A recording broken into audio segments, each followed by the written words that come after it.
my time, you all I want. Neither of us wanna be alone. Breathing in your love, on your touch, oh, it's what I'm. Hi everyone, welcome to the Kimberly Cloud Show. I'm your host, Kimberly Cloud. So today we're going to talk about what it is that y'all mean to me. I don't really, I talk about it, but we're going to go deep into it. We're going to go deep, real deep into, you know, what y'all mean to me. So you got a bunch of people who may or may not like me, and they watch my show all the time. I appreciate that. I truly appreciate that. Like, I appreciate you guys watching me, and it's a Sunday today, and I hope that you guys are having a wonderful time, probably getting ready for church. I try to look on the outside in because I know that sometimes looks could be deceiving. Like, I don't get a lot of likes. I don't care about that, y'all. I'm a grown woman. I can tolerate not having no likes, but somebody watching me is another thing. I appreciate you guys that watch me. Every day that goes by, I try to find new material or material that is newsworthy so that I can talk to you guys, and you can either learn or think about doing something your own, different things. I I see a lot of people like Joshua Orve. He's from Africa. We chit chatted over Facebook talk or chat or whatever it's called before, and he has a girlfriend, and he was asking me about what does it take to get over there or over here, and I don't actually know. I don't actually know what it takes to get over here. Um, he also is a musician. He's a musician, and it's just he he yeah. And Ari Brish is another one. Ari Brish is a professor. I think he's still a professor at a university, and he had chicken soup for the soul, or chicken soup, soul chicken soup, or something like that. And then you got I interviewed him, and then you got who else? Um, Chris B. Chris B on the web. Chris B be on the web, and he interviews people. I think his 10th anniversary has came up. I'm not sure, but 10-year anniversary. I believe he's been doing this for 10 years, y'all. I want to say, or 100. He been doing it. I don't know how long. I don't know. He's a wonderful guy who has ambitions, has his own studio.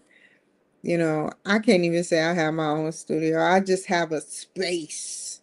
I have space, not a lot, but space enough to see that wall and enough for me to sit down here.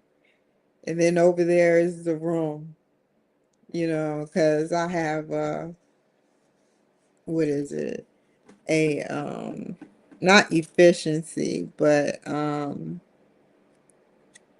studio. So yeah, but he's thankful. I know he is. Um every day that goes by, I watch him grow just a little bit more. And let's see who else is on the list. Let's go to link Instagram. Never wait your time. Robert XZ95. Catherine Williams Art.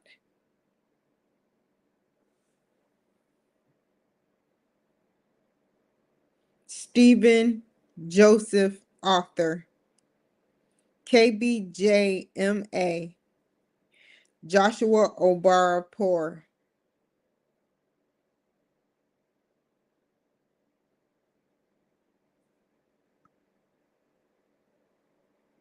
The Ponder All Podcast commented. DTD LLC.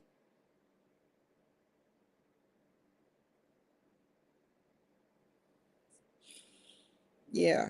Detective Mike Hammond. Sean Turner.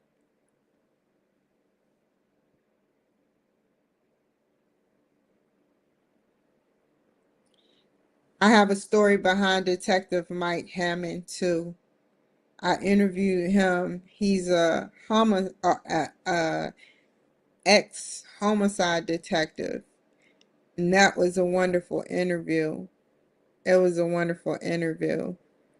Um, when I met him online, he just seemed very calm. I guess that's the way homicide detectives come across. They don't, I mean, they yell, but the cases that he was on, he said he had, I think, over 30. I hope I'm not damaging people's stories, but I believe he said he had over 30 uh podcasts. I mean, homicide victims. And I think he was in the unsolved. So yeah. Yep. Karen MC McNew. I have to write something. Let's see. Explore. Create. Post.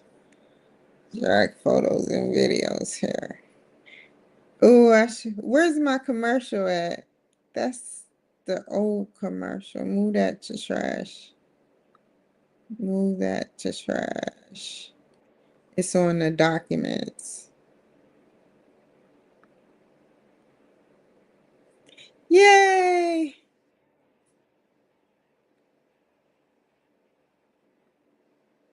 Sunny as shit outside, and I'm talking about it's raining outside.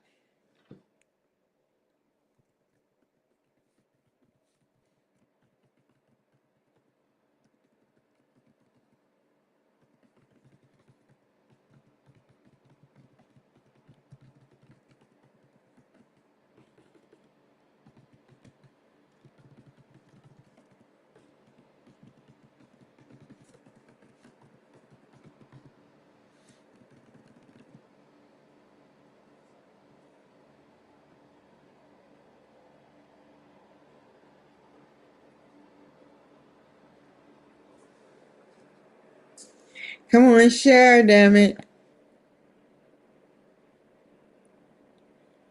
I'm sending messages to everyone that like my stuff because I get more likes on Instagram. It To be quite honest, it's like a balance. But they it's just balance. It's balance.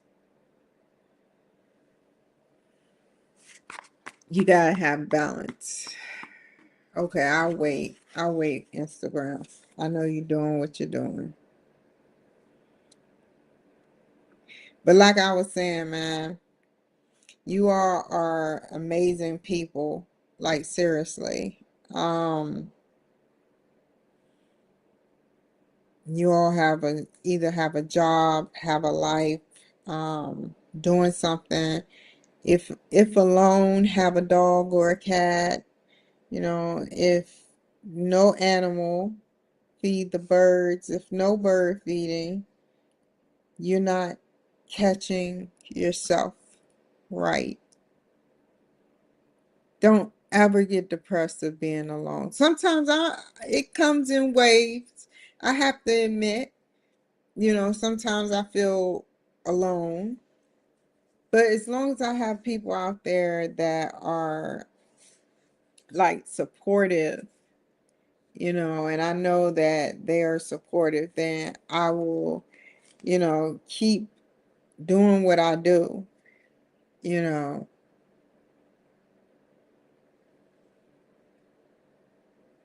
Find yourself, stay grounded. You have a lot to offer the world, but you have to find your niche.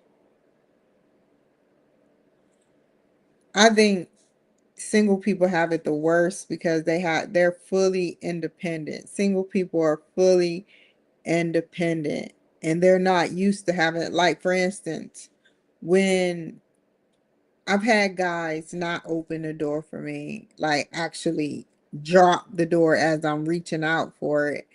And I've had guys who open the door. I have guys who apologize for forgetting to open to the door. And I've had guys that, like I said, open the door. But it's just the fact that a noble thing was done. You know, you don't have to sit up there and say, "Oh, I'm single. It's the end of the world." So it's like a low percent of people who are single, alone, but independent. And I'm talking about alone as in no family and hardly even any friends. That's hard to do. And so my heart goes out to them. My heart goes out to those. And it goes out to those who have family. It goes out to those who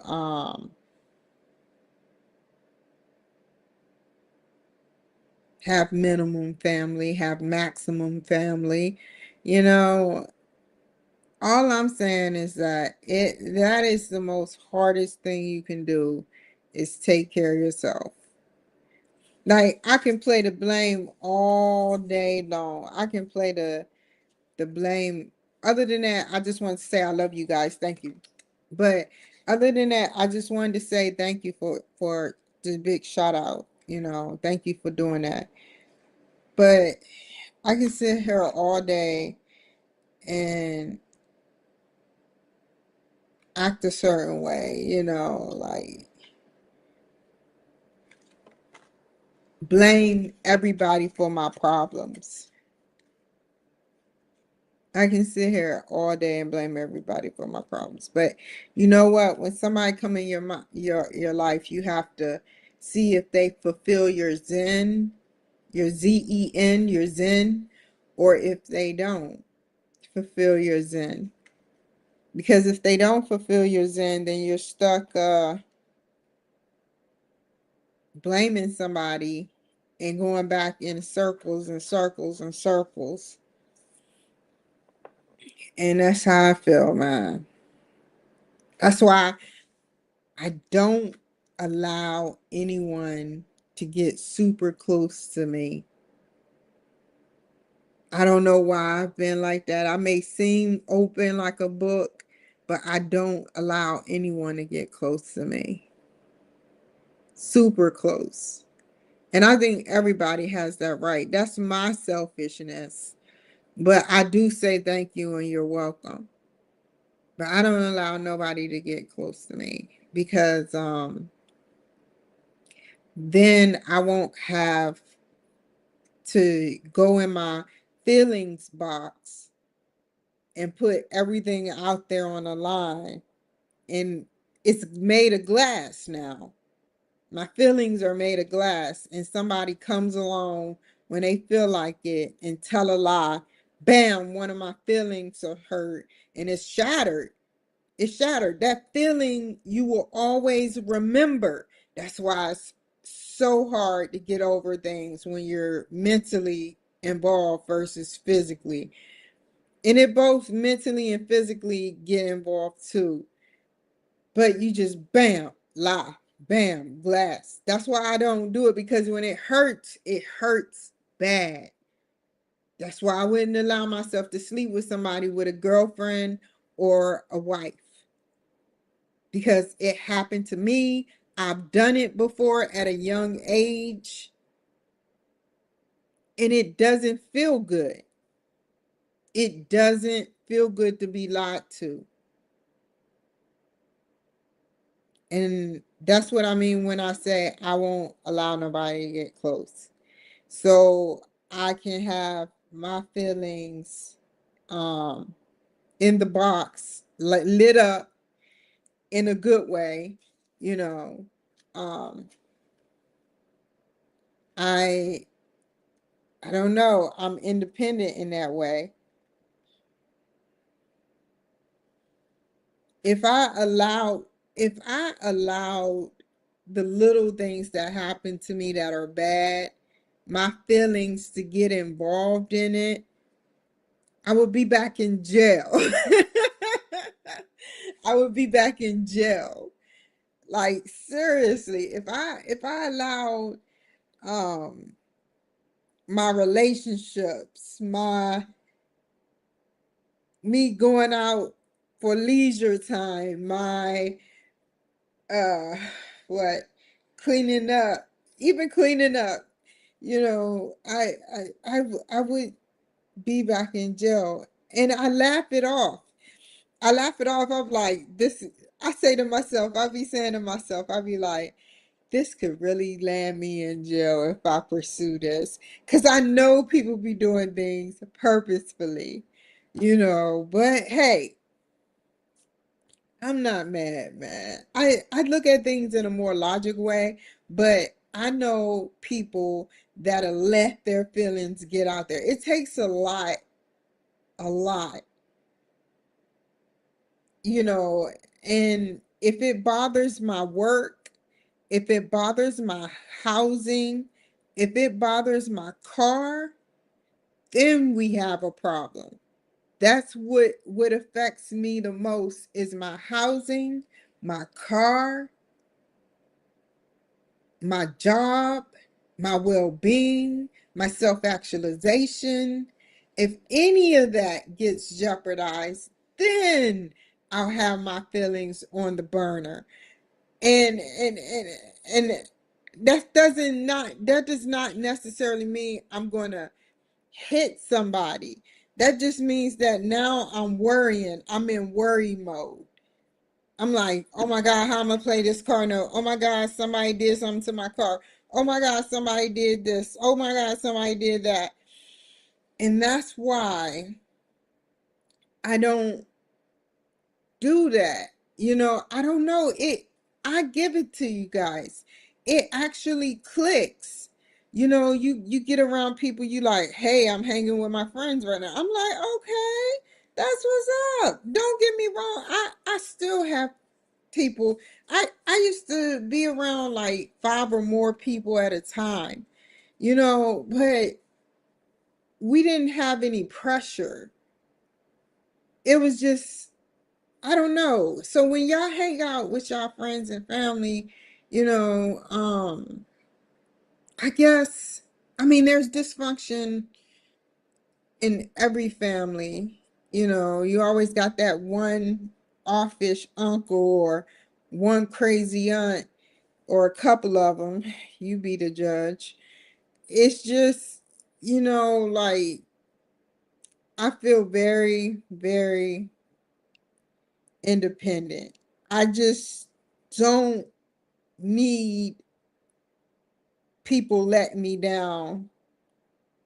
So I keep that part of me, the letdown part, I keep it, and I worry. That's a good and a bad thing, because I keep that part in my brain to say they're going to let me down. I say something negative. I say, oh, they're going to let me down. And I don't know. It's like they let me down, and then I'm like, oh my God, what is going to happen? They sat up there, but it's like, what do we do when somebody lets you down? Do you prepare for the letdown? Do you prepare for the letdown so you will not be let down yourself in your feelings box? What do you do to not be let down? If you expect it, if you expect it, it's no, it's not going to work, because not everybody is dependable. Not everybody is dependable.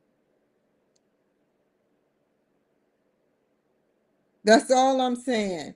I don't sit up there and expect nothing. And that's a killer attitude. Not a real killer, but a killer attitude, a sharp attitude. Just doing things that not isn't illegal, but this is a killer ebonics, type thing. Like sharp, on point, making sure that you keep things organized, type attitude. That is a attitude that shows that you're sharp. You know, think about in a game, how many people I want you to close your eyes real quick. If you can, if not, I just closed this. So I hope you're gonna close your eyes. So anyway, and you don't have to actually close your eyes. It doesn't matter. So close your eyes and think about how many people are alone, don't have family, don't have no friends at all. I have friends, like online friends, but as far as a friend to go out to eat or bowling or whatever with, I don't have. And imagine what you think before you look at me. Imagine what you think they should be like. What do you think they should be like? What do you think they should be like? Do you think they should be depressed? Do you think they should be all mad at the world? When I speak, I tell the truth. When I speak, I tell the truth. And that's how I've been doing for years. That's why I lost a lot of friendships, because I tell the truth in what I do. That's just me. But, you know, independence is something that is earned. I've always been independent. Nobody had to teach me how to write a checkbook. Nobody had, write in a checkbook. They only took me to for the plantation, which is took me to what is that? Navy Federal Credit Union. I had a bank with them. They took me to those places, but I didn't know how to get to those places. This was way back in the day before GPS. And I didn't know how to get back there in those times, you know? And it's like, yeah, y- I don't know. It's just something about me. It's something about me that make you not want to press that like button. It's something about me that makes you, cuz I'm not saying you're the corporate too, but just ask yourself that as much truthness as I talk about on this show, ask yourself, why haven't you pressed that like button? I did nothing but spit the truth. That's it. And I'm not mad at that because, like I said previously, I expect to, like, if I thought I was going to be let down, if I expect that I'm going to be let down and not care versus expect something to go perfectly, it's not going to be perfect for me. I'm going to have to earn. One day it'll happen, but other than that, I'm going to earn it. Just like I earned the title of the Kimberly Cloud Show. Do you know how hard it was for me to bring this show on? It was hard. It was very hard. It was very hard. At first, I started kind of like playing the cello in front of the camera and started showing them my wigs with my treadmill in the background.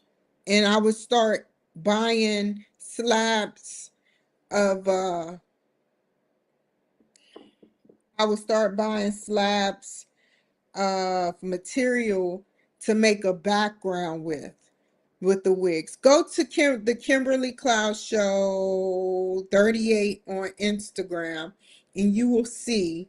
I can't get in there no more. I can't do nothing with my Facebook or Instagram page, but you'll see that I had wigs with the background and the wigs look so good. I did that, not I did it to draw more people to it. And then the divorce, well, the separation happened between me and my husband. And then I ended up homeless for a solid 2 years on and off. You know, I had my places between then, but something always happened. The whole 4 years was a fucked up time for me, but I remained independent. I always found a way to hustle my way to a different situation. Every time I would sit up there and literally think that I could not do this no more or I have to give up, I never gave up. I never gave up. I kept pushing even when it was the end of the rope. When I couldn't find out no solution to no problem. I sat up there and I pivoted my thinking strategy. I truly am a very independent woman. Like, I walked to the Canadian border one time and I could have ended up over there, but I would have ended up over there, but I declined the first time because I would have been broke the whole month. So I went to an American shelter, like an hour away from the Canadian border. Well, actually 20 minutes away from the Canadian border. And then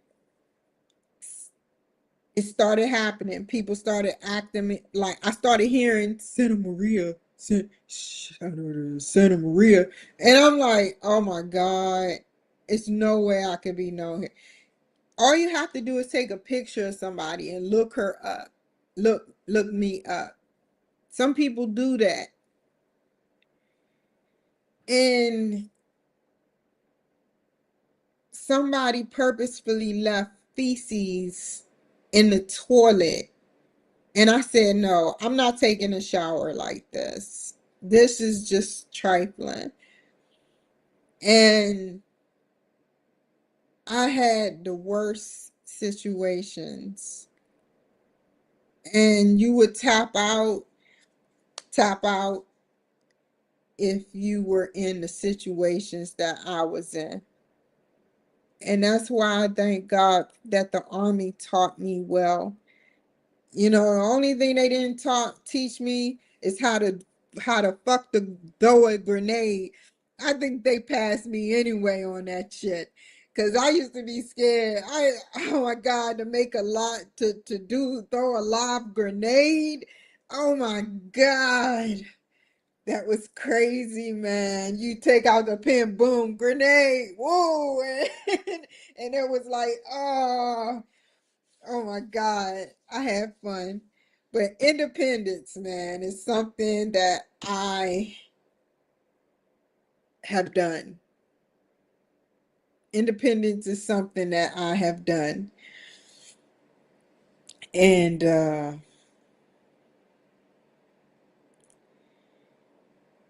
I truly actually feel like I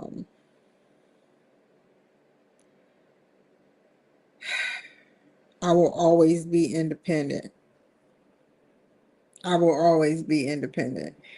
I don't know what happened to me in between some years, but I don't know. I was always scared to show who I was. I was just taught to shut the fuck up type woman, you know.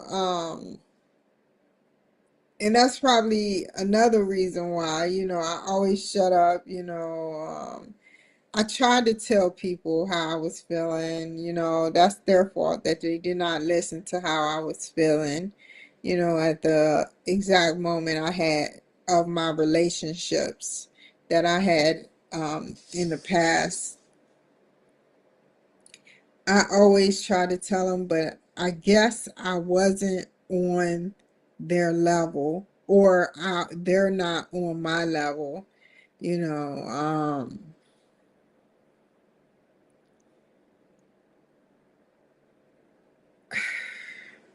You have to learn how to be independent.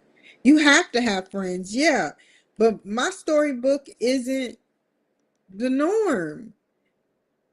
And I used to cry over it, just like Nicki Minaj used to cry over not being able to try to write her own lyrics.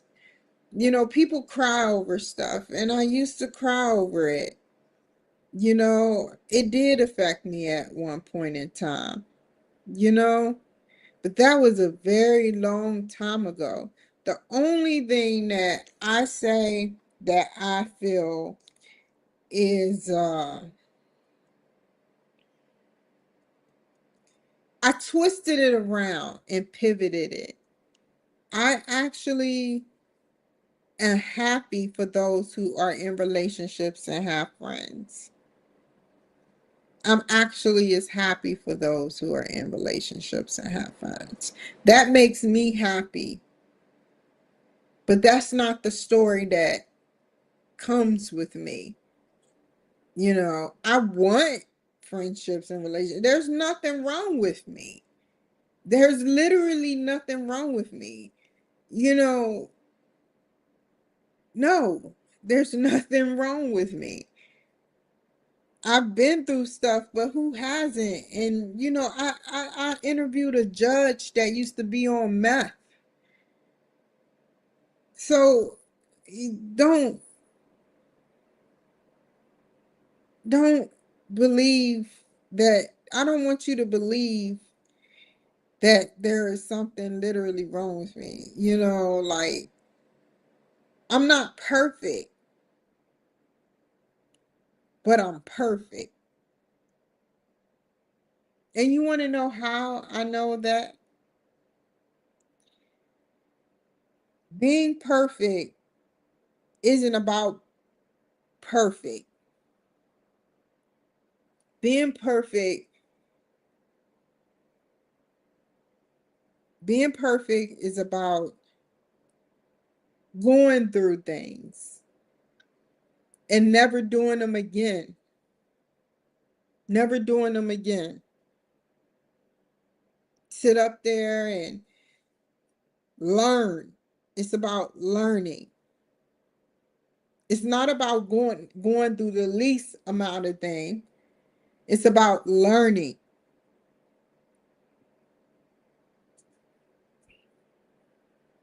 And by God, I have learned some shit. I have learned some shit. So, y'all, I have absolutely nothing to do today. I'll probably read the book again because, well, I'll read the book on the 30th of December after my colonoscopy. I got a colonoscopy. My mother died at the age 43. She was in stage 4 of colon cancer. And so I said, fuck that shit. I was the only one there seeing that shit, defecating on herself and everything. It was terrible, man. It was so terrible. And I said to myself, I don't want my life to end like that. So if they find polyps, they can take it away, whoop whoop. And also endoscopy because I had I believe the ulcers can be reversed. That's what my doctor told me. She said that if I have ulcers, I can take medication for it because I have severe heartburn. Um, and it burns like crazy. It burns like lava or something. But I don't eat fattening foods. It's whatever I eat that is like cran grape juice that can trigger a heartburn. Um,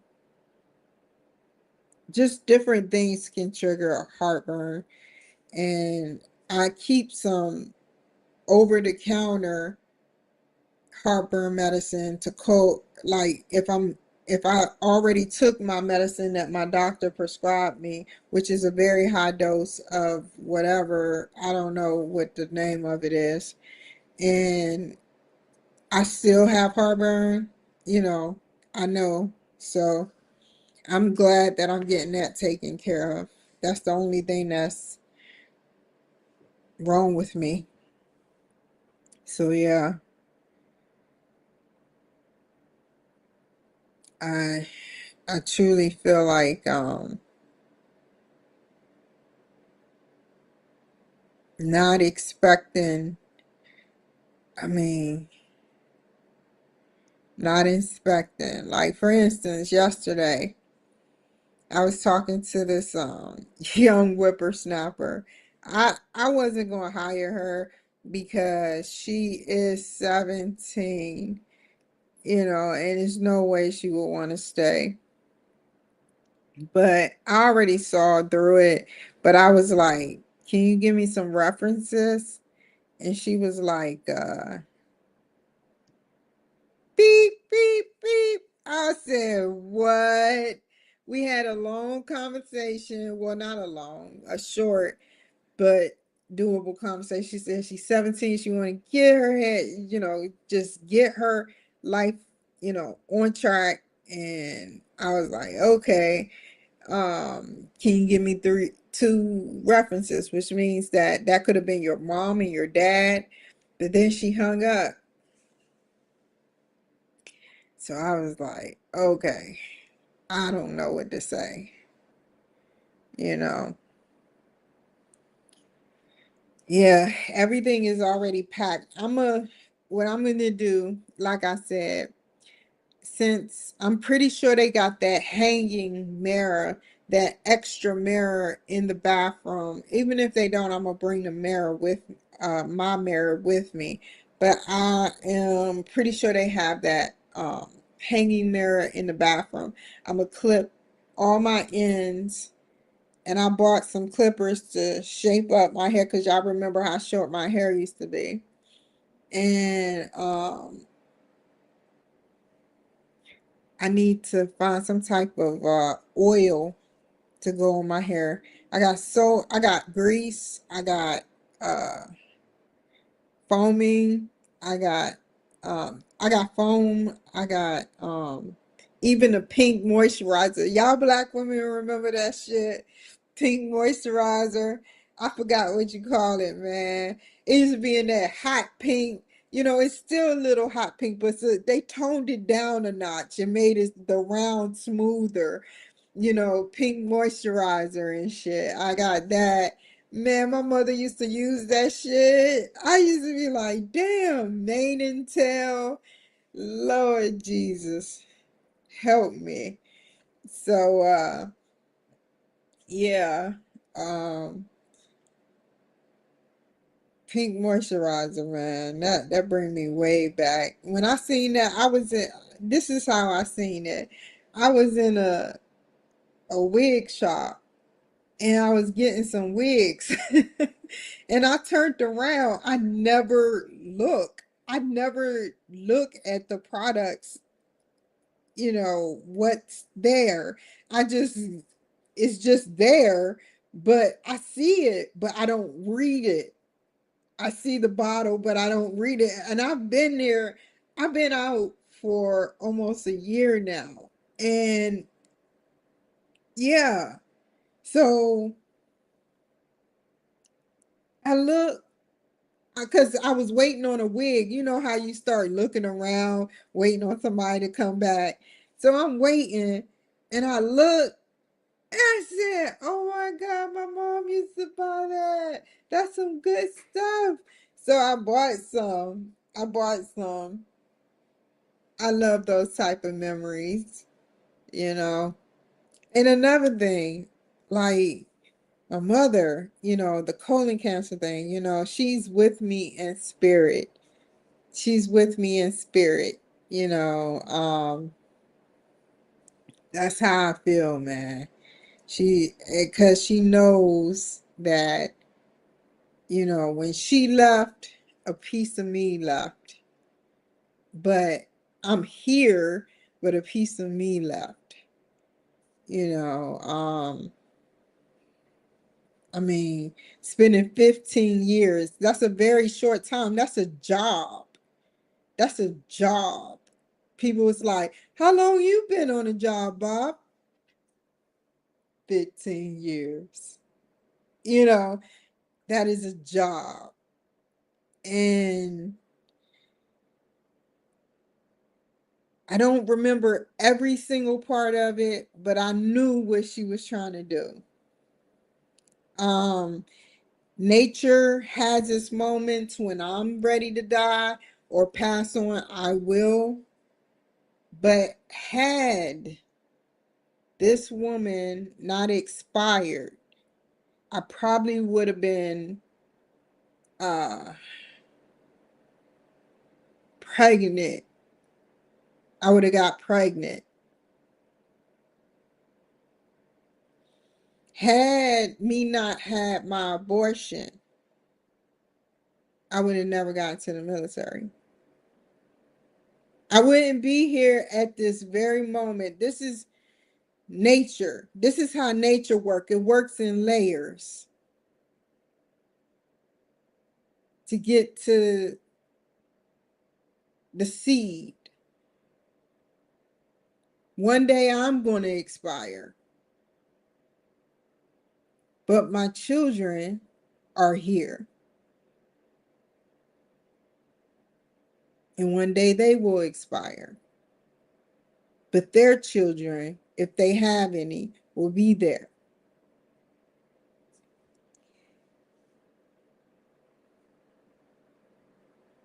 Different time, different moment.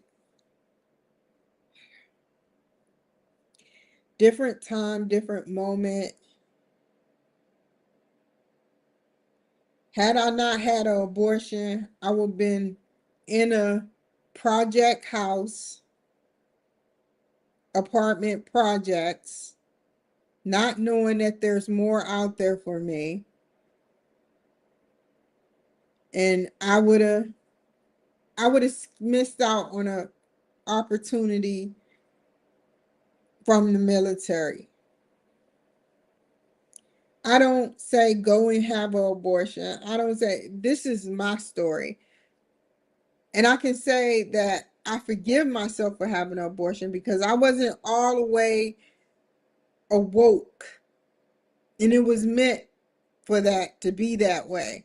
I wasn't all the way awoke. So I didn't know Roe v. Wade. I didn't know that some women want abortion, some women don't. I didn't know that. And that's how I want it. I still don't know everything. I still don't know everything. But